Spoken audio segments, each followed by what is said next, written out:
The principal opposition party, the BJP, stalled Parliament yesterday, demanding the Prime Minister's resignation over the coal scam and the CAG report. Joining me this morning is Leader of Opposition in the Rajya Sabha, Mr. Arun Jaitley. Mr. Arun Jaitley, you blocked Parliament yesterday. Your single-point agenda seems to be the Prime Minister's resignation. Do you think there's a way forward in Parliament if you stick to just that one-point demand? Well, the way forward is that the Prime Minister must accept his culpability in this matter.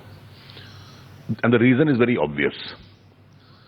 For 5 out of the 8 years, when these 142 coal blocks were allocated, public revenue suffered and private parties gained. He himself was a coal minister. In the 2G scam, the minister concerned resigned. And when he resigned, the others were trying to escape responsibility, that at best they were responsible under the collective responsibility principle, vicariously liable, but not directly liable. Facts may have been otherwise, but that apart, this is a case where the Prime Minister was the coal minister. And then, for the government to put on a brave face or a bravado and say, we are ready for a debate. Well, what do you require a debate for? Are two facts absolutely clear? That at much less than the market price, coal blocks have been allocated. They've been allocated to private parties. The Prime Minister was the coal minister. There's a huge loss which has been suffered. And this allocation was taking place when the government had otherwise decided that the coal allocation policy is competitive bidding. You held up competitive bidding for a period of eight years. And during that 8 year, knowing that the door is going to be closed, the private parties were creating a rush to get the allocations and you were allotting it to them. If, as and when this matter is further investigated, I think more glaring facts will come out. Who were these persons who were allotted? Which was the recommending agency? The screening committee was only ostensibly the recommending agency. But that's where the government has brought in the role of the state governments, and some of the state governments that are even ruled by the BJP, both Vasundhara Raje as well as Raman Singh, have been against the auction system. Well, this is a complete rubbish argument. Rubbish for the reason, coal is a major mineral. Major mineral under our constitutional scheme, the allocation is decided by the central government. The central government only invites suggestions.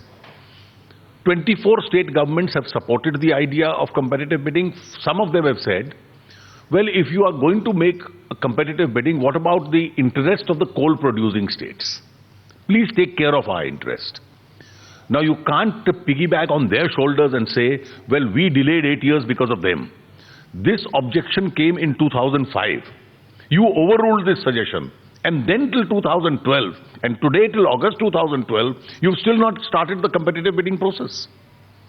Therefore, the states can at best give a suggestion. And if a minority of states give a suggestion to the contrary, you have not accepted that suggestion. Why did you delay for 8 years thereafter? Mr. Jaitley, the government has said that as far as the CAG reports are concerned, the process is that it goes to the Public Accounts Committee, where the BJP is heading the Public Accounts Committee. Why then are you insisting that this matter be taken up by Parliament even before the PAC has gone? We are not wanting a discussion on the CAG report. And our experience in 2G of the Public Accounts Committee is a very bad experience. For the first time in history, you have divided the PAC. On one hand, you don't allow the PAC to function. We've seen what's happened to the PAC report on the 2G.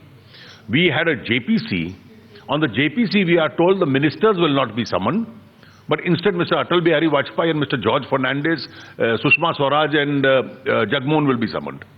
If this is how parliamentary committees are going to be subverted by this government, to divert the whole issue, I think we are entitled to parliamentary obstructionism, to pressurize the Prime Minister to resign as a part of a legitimate parliamentary tactic. So you are admitting that parliamentary obstructionism will be your strategy from here on? Are we saying that there will be absolute paralysis of the Parliament? Parliamentary obstructionism is normally to be avoided, but in rare cases, parties do adopt it. When we were in government and that whole issue of Tehelka took place, The Congress party resorted to parliamentary obstructionism.